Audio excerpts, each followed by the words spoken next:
Hello friends, welcome to Brinda cookings. Friends, இன்றைக்கி உருளைக்கிழங்குல ஒரு அருமையான ஸ்நாக்ஸ் ரெசிபி தான் பண்ண போகிறோம். அதாவது குர்குரே மாதிரியான ஸ்நாக்ஸ் தான் பண்ண போகிறோம். அதே டேஸ்ட்டில் தான் பண்ணியிருக்கேன். நான் ரிங்கு மாடலில் குர்குரே பண்ணியிருக்கேன். ரொம்ப கிறிஸ்பியாக ரொம்ப டேஸ்ட்டாக இருக்கும். இப்போது இந்த உருளைக்கிழங்கு குர்குரே எப்படி பண்ணலான்னு பார்க்கலாம் வாங்க. நான் இது பண்ணுறதுக்கு 2 உருளைக்கிழங்கு எடுத்திருக்கேன். இந்த உருளைக்கிழங்கை நல்லா தோல் சீவிட்டு நல்லா கட் பண்ணி வேக வச்சுக்கலாம். கடைகளில் விற்கிற குர்குரே, லேஸ், சிப்ஸ் இது மாதிரியான பொருளெலாம் வாங்கி கொடுக்காம நம்ம வீட்லேயே உருளைக்கிழங்கை வச்சு இது மாதிரி அவங்களுக்கு பிடிச்சமான ரெசிபி செஞ்சு கொடுக்கலாம். உருளைக்கிழங்குனா எல்லாருக்குமே பிடிக்கும். அதுவும் குழந்தைங்களுக்கு சொல்லவே வேணாம், ரொம்ப பிடிக்கும். அதுவும் இது மாதிரி கிறிஸ்பியான ரெசிபி செஞ்சு கொடுத்தோம்னா ரொம்ப விரும்பி சாப்பிடுவாங்க. கட் பண்ண உருளைக்கிழங்கு எல்லாத்தையும் தண்ணியில் நல்லா வாஷ் பண்ணிவிட்டு ஒரு குக்கரில் சேர்த்துட்டு நல்லா வேக வச்சுக்கலாம். 4-5 விசில் விட்டு நல்லா வேக வச்சுக்கலாம்.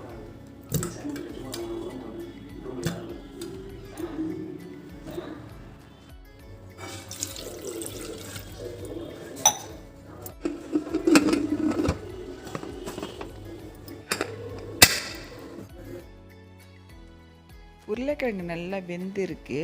இப்போ இந்த உருளைக்கிழங்கை நல்லா மசிச்சுக்கலாம். இது மாதிரி ஃபோர்க் இல்லைன்னா மேஷர் வச்சு நல்லா மசித்து எடுத்துக்கலாம். கட்டிகள் எதுவும் இல்லாமல் ஒரு பேஸ்ட்டு மாதிரி, இது மாதிரியான பேஸ்ட்டு மாதிரி நல்லா மசிச்சுக்கலாம். மசித்த இந்த உருளைக்கிழங்குல 1 ஸ்பூன் மிளகுத்தூள் சேர்த்துக்கிறேன். கூடவே டேஸ்ட்டுக்கு உப்பு கொஞ்சம் சேர்த்துக்கிறேன்.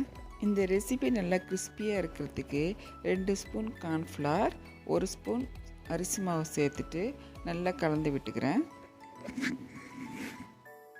நல்லா கலந்து விட்ட பிறகு இதில் 1 ஸ்பூன் சமையல் எண்ணெய் சேர்த்துட்டு மறுபடியும் நல்லா நான் சப்பாத்தி மாவு அளவுக்கு நல்லா லூஸாக பிசைஞ்சு எடுத்துக்கிறேன்.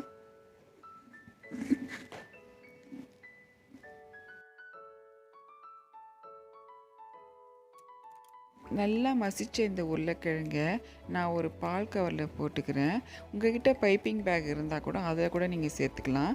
மசித்த உருளைக்கிழங்கு எல்லாத்தையும் கவரில் சேர்த்துட்டு கவருடைய கார்னரில் கொஞ்சமாக கட் பண்ணிக்கிறேன்.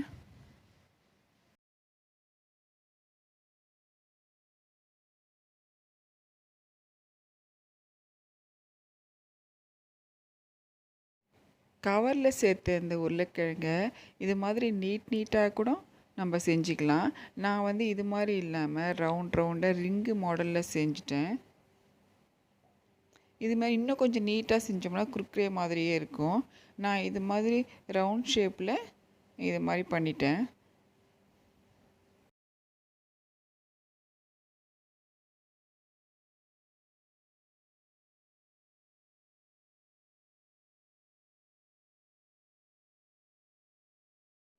அடுத்தது ஸ்டவ்வில் ஒரு வாணலில் எண்ணெய் ஊற்றி எண்ணெய் சூடானதும் நம்ம ரெடி பண்ணி வச்சுக்கிற அந்த உருளைக்கிழங்கை எண்ணெயில் போட்டு எடுத்துடலாம்.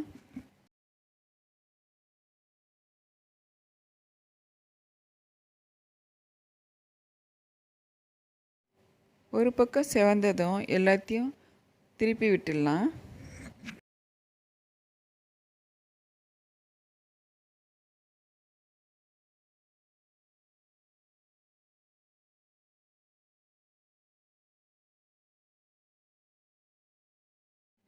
இப்போ நல்லா 2 பக்கமும் வெந்திருக்கு. இதை நம்ம எண்ணெயை வடிகட்டிட்டு எடுத்து ஒரு பிளேட்டில் வச்சுக்கலாம்.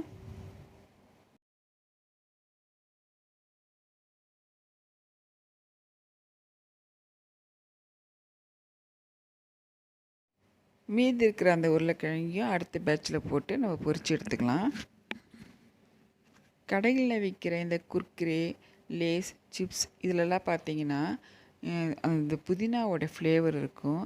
அதனால் நம்ம இந்த புதினாவை நல்லா பொரிச்சிட்டு அந்த எண்ணெயிலே நல்லா பொரிச்சிட்டு இதை நல்லா பொடி பண்ணி நம்ம ரெடி பண்ணி பொரித்து வச்சுருக்கோம் இல்லைங்களா, அந்த உருளைக்கிழங்கு அந்த நம்ம குர்குரேன்னு சொல்லலாம், அது மேலே தூவி விட்டுக்கலாம்.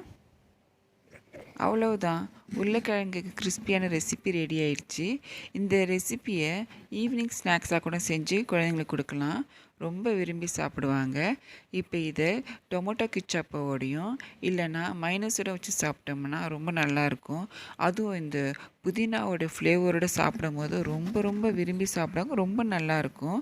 நீங்களும் இது மாதிரி செஞ்சு உங்கள் வீட்டில் இருக்கவங்களுக்கு குழந்தைங்களுக்கு கொடுங்க. இந்த வீடியோ எப்படி இருந்துச்சுன்னு கமெண்ட்ஸில் சொல்லுங்கள். இந்த வீடியோ உங்களுக்கு பிடிச்சிருந்ததுன்னா ஒரு லைக் கொடுங்க. அப்படியே பக்கத்தில் இருக்கிற பெல் ஐக்கானை கிளிக் பண்ணிக்கோங்க. மறக்காமல் பிருந்தா குக்கிங் சேனலை சப்ஸ்கிரைப் பண்ணிக்கோங்க. தேங்க்யூ.